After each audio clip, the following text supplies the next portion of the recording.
Because of the lower frame rate on this animation, every single drawing matters that much more. This is the first 52 frames, roughly 2 seconds, and there's a lot happening in this opening shot. Sonic's feet, we get a close-up of his feet. There's this little piece here of his shoe where the tip of his foot actually breaks apart from his shoe. Because this only happens for 1 frame, we don't actually see it, but we feel it when it's playing.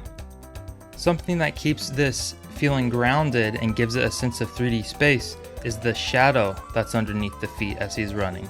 And when Sonic jumps off, the shadow gets smaller as the foot flies off screen. Slowing this down now, we can see that when he launches off, the background actually tilts around. It's like the camera is twirling around with Sonic's action, and it makes us as the audience feel more off balance as well. As he launches off, the foreground gets this smear, and it smears off and launches off the screen, but the background is not being smeared. So this helps to further communicate that the foreground is moving faster than the background would appear to move in relation to our viewpoint. And then as Sonic enters the frame, he's perpendicular to the background. If you were drawing a box in perspective, then the edges would be perpendicular to the horizon line. If we tilted the horizon line, then the edges of the box would also tilt. A nice little detail is that when Sonic comes it back into frame, he kind of holds this pose, but his little circular hands then pop out into little fingers. Again, a lot of the camera movements are communicated through these smear frames, and you'll notice that the cuts are really fast.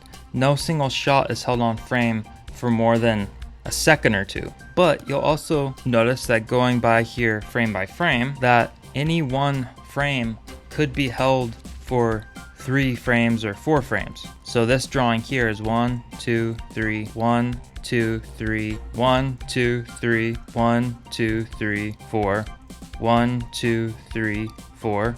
Yes, these drawings are held for many frames, but despite the lower frame rate, there's still this feeling of speed with how the spacing is. And look at the background, this wide gap between this rock and it going off screen already. So even though the frame rate can be very low, because of the smear frames and the wider spacing, it sells this idea that things are moving faster. Then Amy lands into this held pose, but the wind keeps her hair and clothing blowing, which keeps this shot from feeling static. So even on shots where the camera's not moving, there's something happening with the characters or the background that just keeps the shot feeling animated and not just like a slideshow. As Sonic launches towards us, there is this feeling that everything is converging to this single vanishing point. Even his quills, his spiky quills, and this sells this feeling of intensity. And you'll notice also, talking about the mix of frame rates, that some of these are on 2s, 3s, and some parts are even on 1s, just to give it a little bit more texture. So like this part here is on 1s when he's really close to the camera, and his foot twirls around and we really feel that energy. Noticing the smear frames that whip back into a solid pose. So we have these solid dynamic poses with interesting lines of actions, and this really nice big hand here supporting his weight as he launches off the rock and goes into the screen. Something interesting is happening here with the background. So Sonic launches into this loop-de-loop. He's on 2s, so that's one drawing held for 2 frames here, but look what's happening. The image is shaking. Even though this is one drawing, it's moving every frame.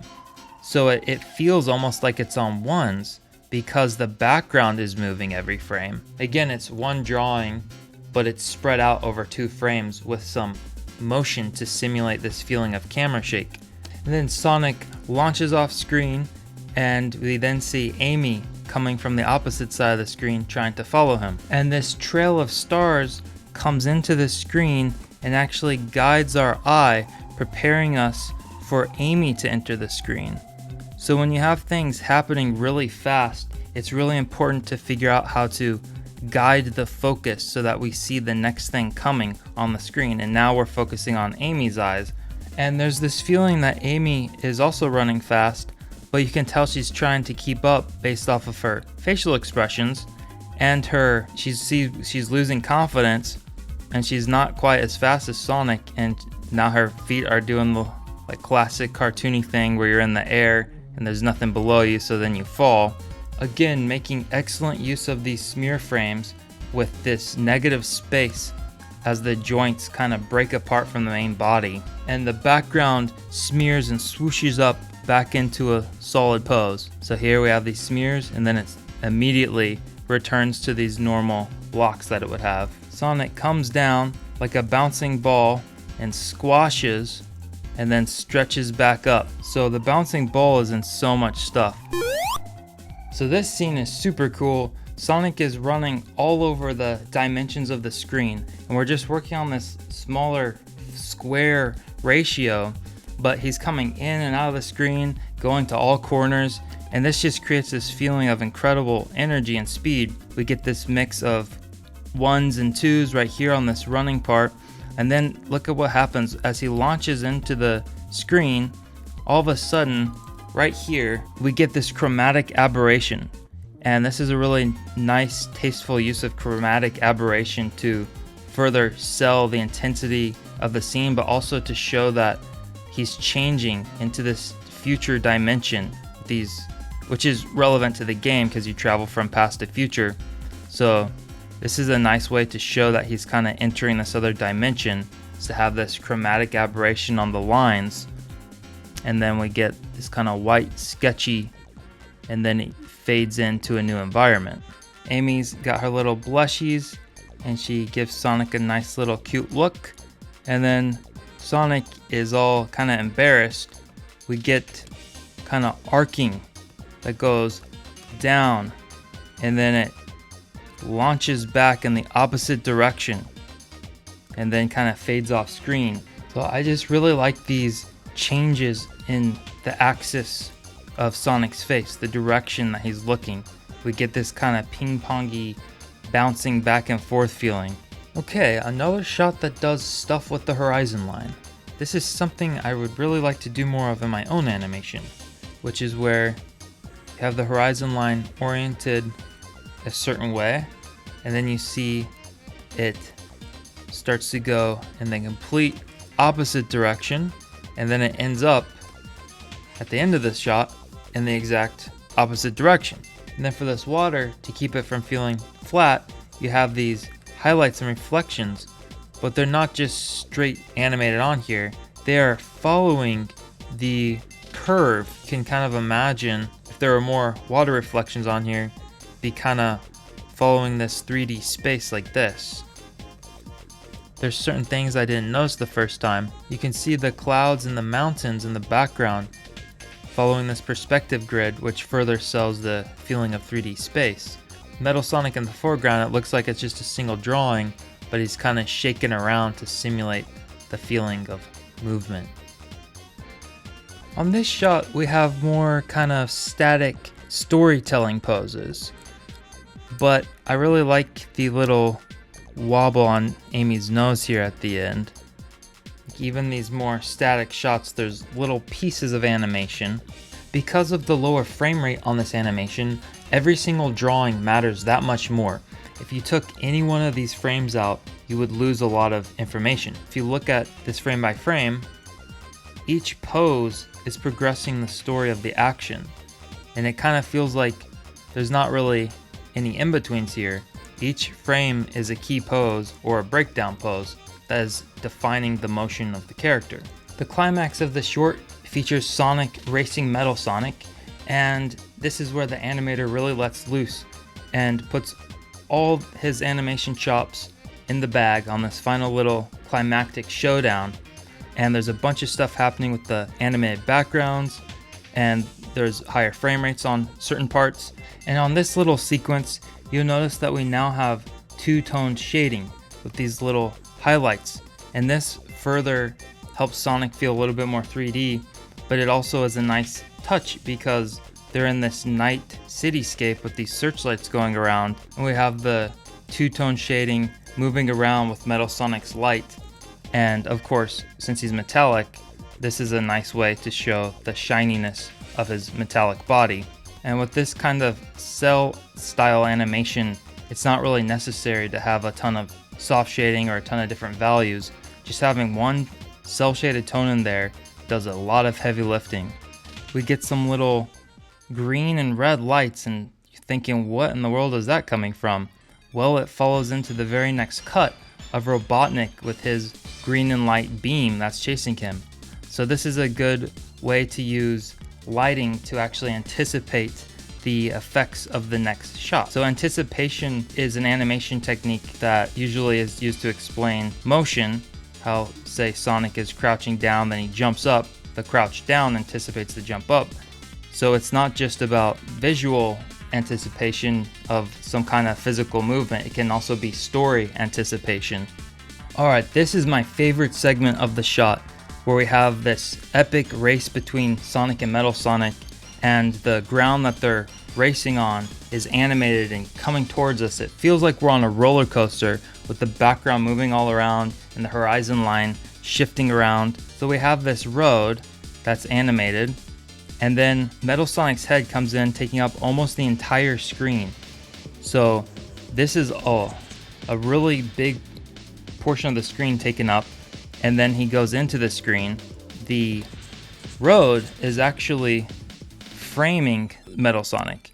So he's in the road like a frame, and this road kind of acts as a really powerful staging element that guides our eye across the screen. So this road acts as a spotlight that guides our eye along Sonic and Metal Sonic's path of motion. And just look at the details on this road.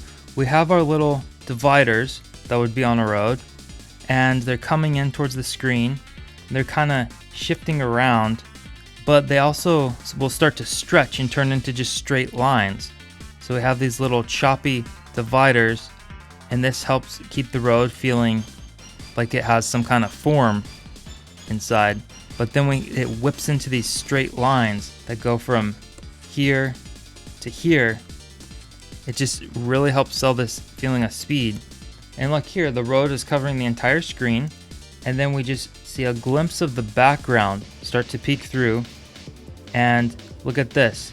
This is part of the road right here, this tiny little vertical line, and it starts coming in a little bigger. And this contrast between this part of the road and the background part of the road, it just gives this crazy sense of scale that the road we're traveling really fast, because now this skinny part of the road pops in and is already getting bigger. So we're getting this feeling that we're progressing across this incredible distance at a breakneck speed. And this is really great framing here. We have a higher intensity of detail down here, but then up here in the sky, it's kind of breathing room for our eyes. So it's more simple up here. And this difference between empty space and busy details helps create contrast. And then if we track Sonic's head, he comes into us like this. So his head is mostly in the same spot. It's just getting bigger and moving more towards the right. This focal point stays more or less the same, and it helps lead our eye with all the extra details in the background. And here we've got a nice little run of Sonic, but then it stops and reverses direction.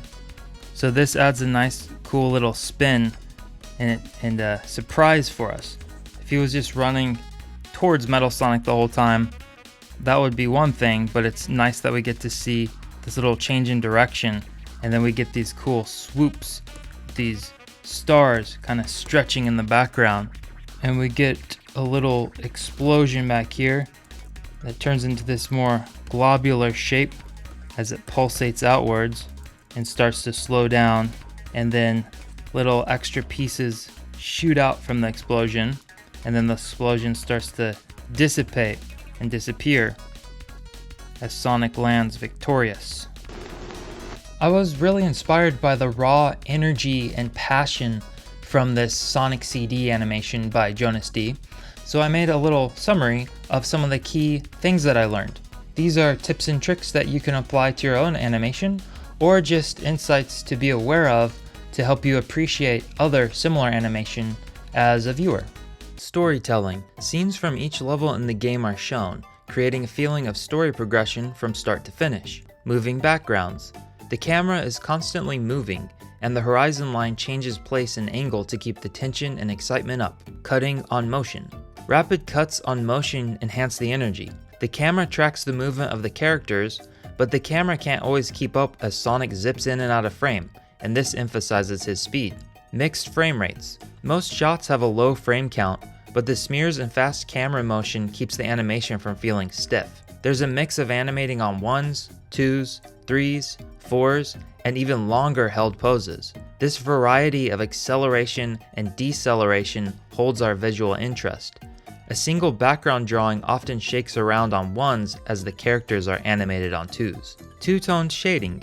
Two-toned cell shading helps the characters feel more grounded in their environment. During the Metal Sonic race, the two-toned shading helps Sonic and Metal Sonic stand out from the nighttime cityscape. Smears. Lots of smears and pushed poses help exaggerate the motion and make them snappy. The smear frames bridge the gap between key poses that have wide spacing.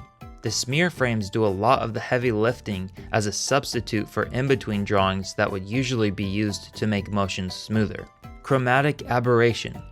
Artful use of chromatic aberration gives more texture to the line art. The chromatic aberration is used as a little visual seasoning that doesn't overwhelm the art. Effects animation. Animated effects keep visual interest on static poses that are held for a few beats. Without the effects animation, these longer held poses might start to feel like a slideshow rather than animation. I asked Jonas D a couple questions about the production process. This Sonic CD fan animation took about 3 to 4 weeks to create. It's a complete solo effort with no assistance and animated using an XP pen drawing tablet. The fact that this animator was able to make 1.5 minutes of animation in just a few weeks is impressive by itself, but if you pay attention, you'll see a watermark on the bottom right corner of the screen.